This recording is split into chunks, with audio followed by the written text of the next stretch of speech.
The real star. Yep. She's going to make all the videos all better. Alright guys, so I've been filming stuff all week and there's so much of it that was so boring. Like, I'm going through and watching it, I'm just like, I can't stand watching it. So I want to quickly go through everything we've done. A lot of times I was filming myself and I'd suck at that, and then I don't know, just everything was really long and drawn out and boring, and I'm probably going to make this really long and drawn out and boring.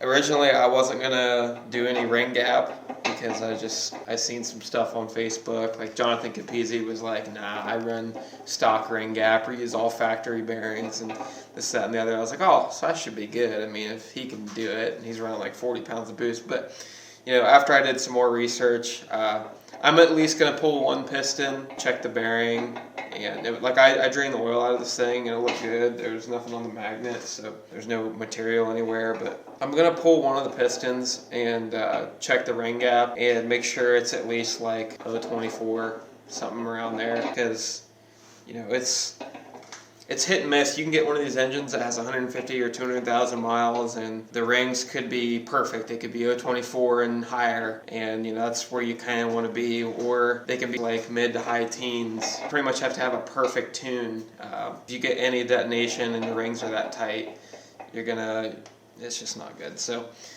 we're going to pull one of the pistons and see what the ring gap is, and if they're really tight, then we'll gap all the rings. But the other side of the story is, like, some people are saying don't take it apart because it's together right now and it'll never go back the same way.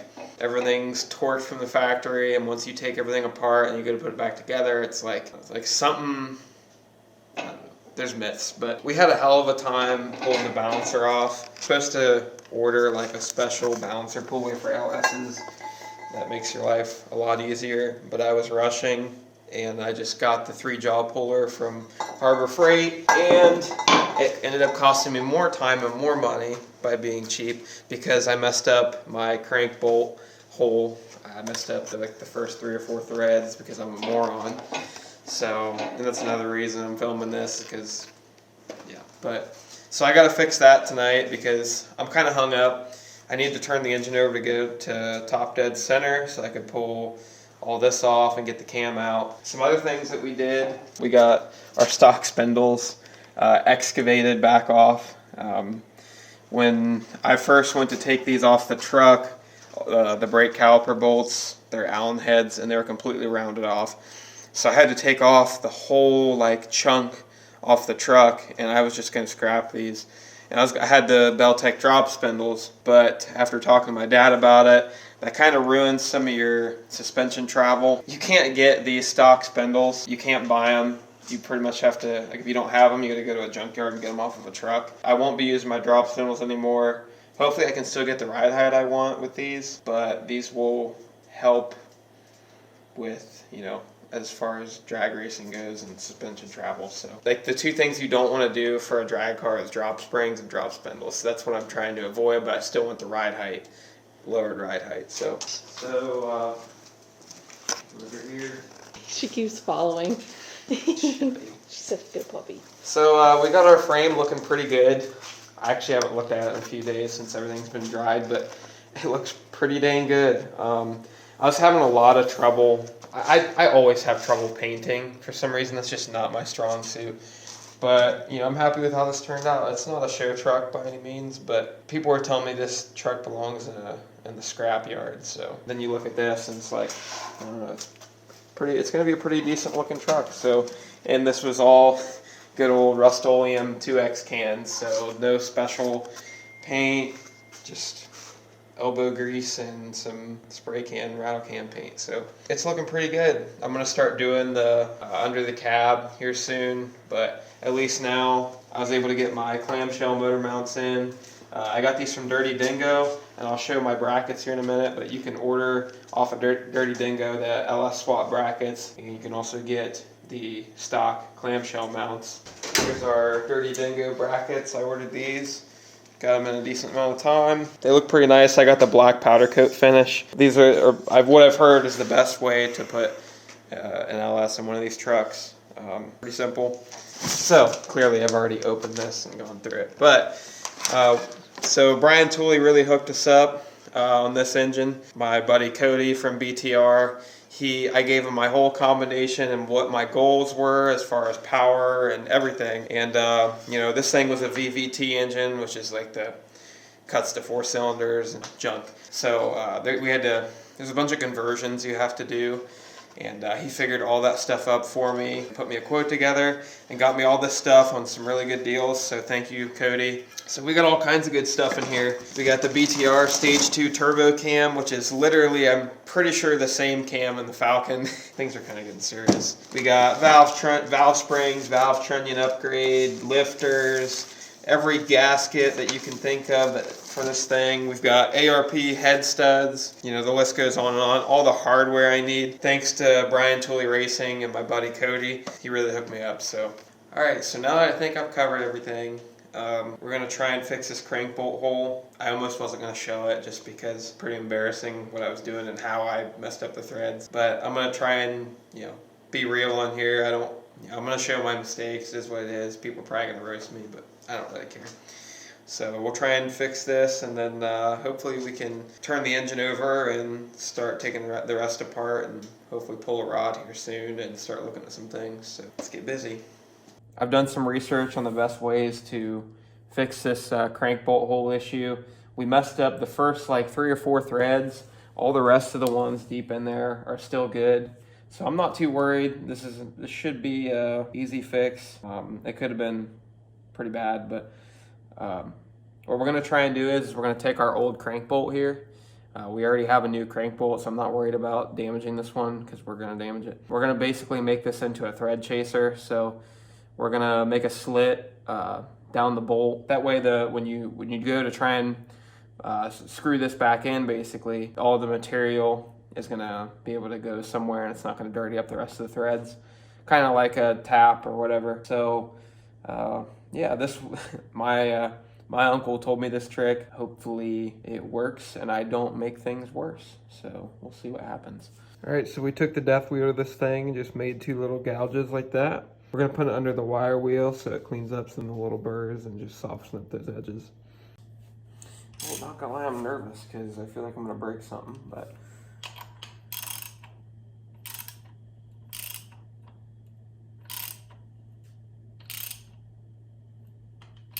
it looks better.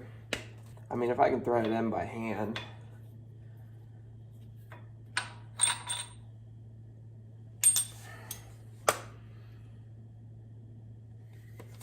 Booger in there. So I'm just gonna keep doing this until it starts threading it. Still a little dirty, but yeah, I think it worked. Yeah, see, so down on that gouge that we made, that basically just cleaned up all those buggers in there. I'm just gonna keep doing this until I feel it thread in real easy, which it's basically already doing. There's just a few rough spots. The last thing I wanna do is I wanna go in and with my new crank bolt and all the threads on the bolt and just stripping this whole thing. So I couldn't even thread it in before, so pretty much able to run the old bolt all the way down in.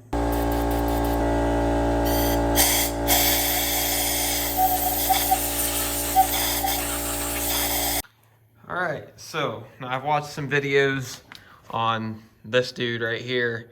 It can be a pain, so we'll hopefully be able to get it off with not much trouble, but the reason I was stuck is because you need to, in order to take all this stuff off, you need to put the engine in top dead center, and there's 2 dots, one on the crank gear and one on the cam gear. You have to line up.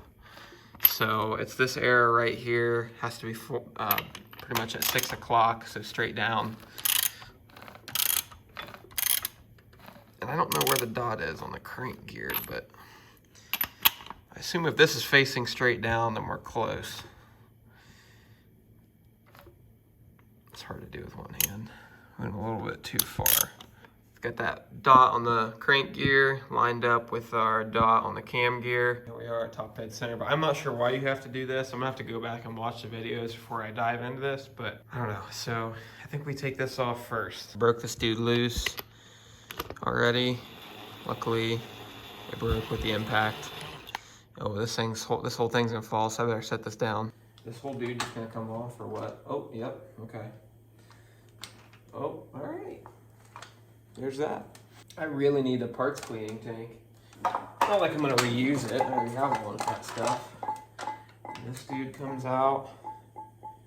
Huh, these look like brand new. There's like no wear on those. Okay, so what's this dude? So Jeff to the rescue. Jeff gave me this a while back, and I'm glad he did because it had what I needed. So thank God. Thank you, Jeff. I forgot I had these, and I opened up the box and I'm like, oh, it's gotta be in there. So sweet.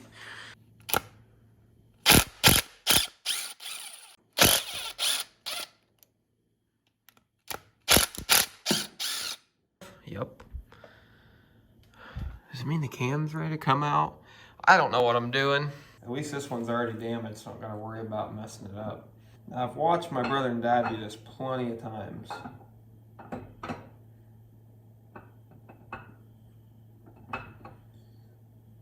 I've never done it.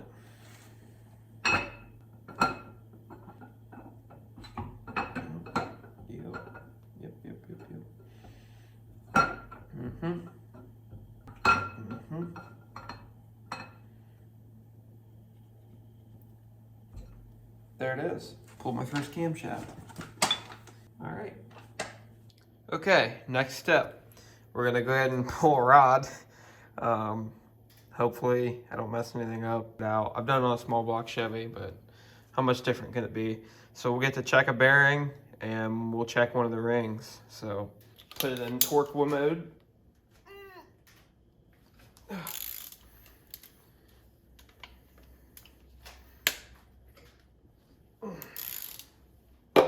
It does. Look at that. Onto the piston like that. That piston's gonna fall out of this thing. Huh. Bearings look brand new. I mean, I don't know what I'm looking at, but I don't see anything bad there. Maybe a few little marks, but you know, I don't know. I'll send a picture to my dad and let him be the judge, but I don't see anything crazy there. There she goes.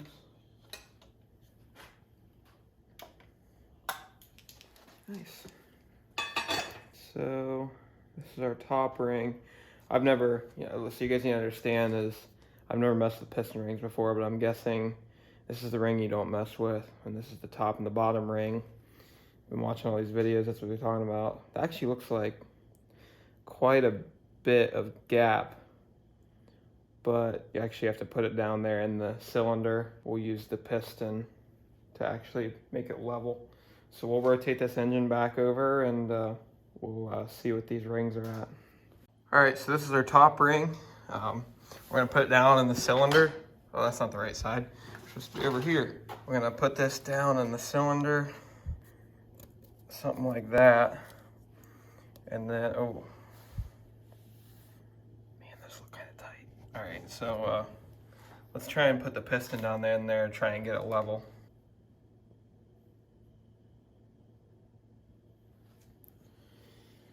Man, this looks kind of tight, but I don't know. It's hard to tell. Got our feeler gauge here. 024 does not fit. Try 020.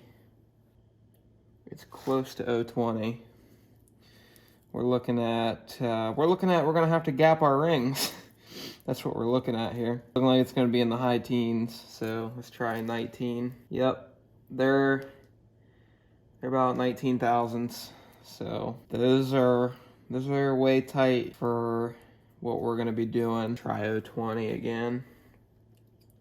020 just barely fits in there.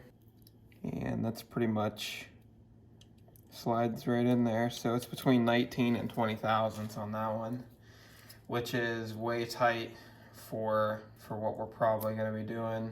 Yeah, it's looking like we're gonna have to gap our rings. But at least I checked. I was just gonna send it, so at least I checked.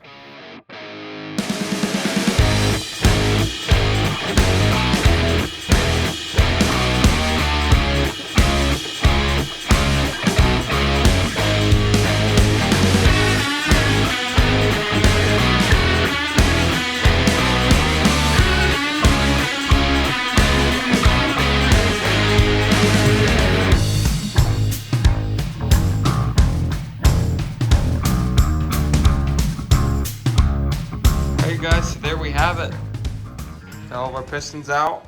I am happy. We finally made some really good progress tonight, and we didn't break anything, so that's good. At least not that I know of. So I think we'll go ahead and finish the video here. I'm happy. Got everything apart that I wanted to get apart.